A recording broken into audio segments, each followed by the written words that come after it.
చెప్పేదొకటి చేసేదొకటి free launch మాయ.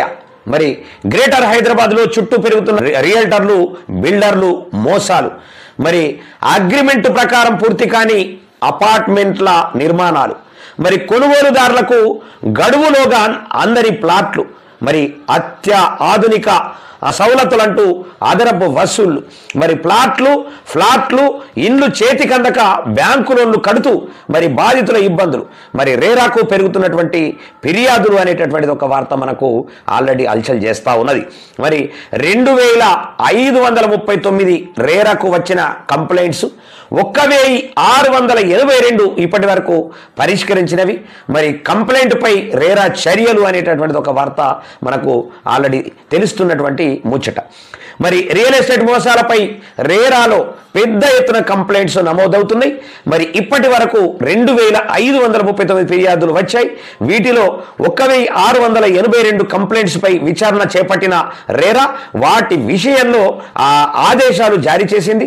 ప్రభుత్వ నిబంధనలను అతిక్రమించిన సంస్థలు ప్రాజెక్టు ఓనర్లకు ₹5 లక్షల నుంచి ₹1 కోటికి పైగా ఫైన్లు వేసింది.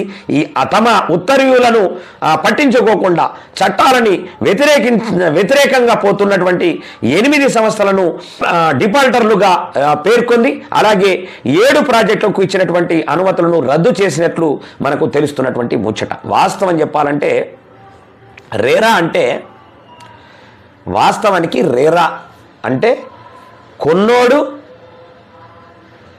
కంప్లైంట్ ఇస్తే అమ్మిపిచ్చినోడు అమ్మినోడు ఇద్దరు కూడా ఖచ్చితంగా జైలుకోవాల్సిందే.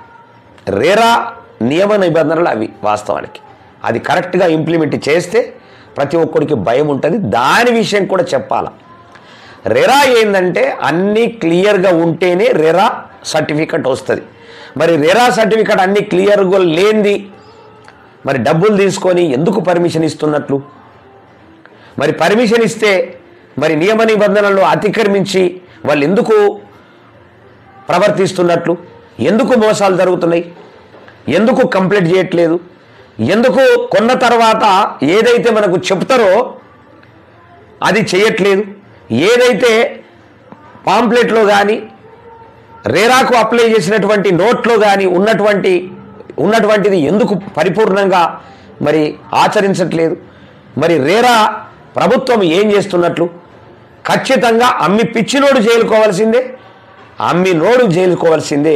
కొన్నోడు ఒకవేళ కేసు పెడితే ఇలాంటి దుస్థితి మాత్రం ఆల్రెడీ కనిపిస్తూ ఉన్నది. గ్రేటర్ హైదరాబాద్లో సిటీ చుట్టూ రియల్టర్లు, బిల్డర్లు, ఏజెంట్లు మోసాలకు పాల్పడుతున్నట్లు తెలుస్తూ ఉన్నది.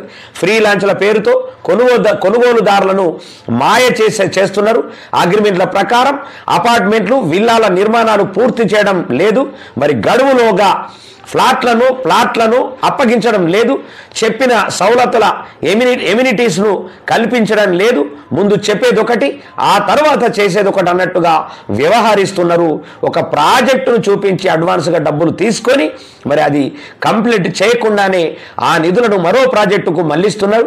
బ్యాంకుల్లో లోన్లు తీసుకొని అపార్ట్మెంట్లో ఫ్లాట్లు, విల్లాలు కొనుగోలు చేసిన వాళ్ళేమో అవి తమ చేతికి అందక సొంతింటి కల నెరవేరక ఆవేదన చెందుతున్నారు.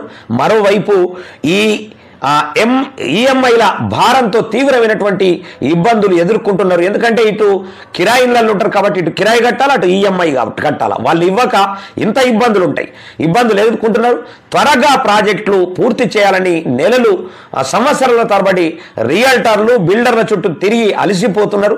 మరి రియల్ ఎస్టేట్ రంగంలో జరుగుతున్నటువంటి మోసాలపై RERA, real estate regulatory authority అనేటటువంటిలో రోజు రోజుకు ఫిర్యాదులు పెరుగుతున్నాయట. మరి ఫిర్యాదులు ఎట్లా పెరుగుతున్నాయి?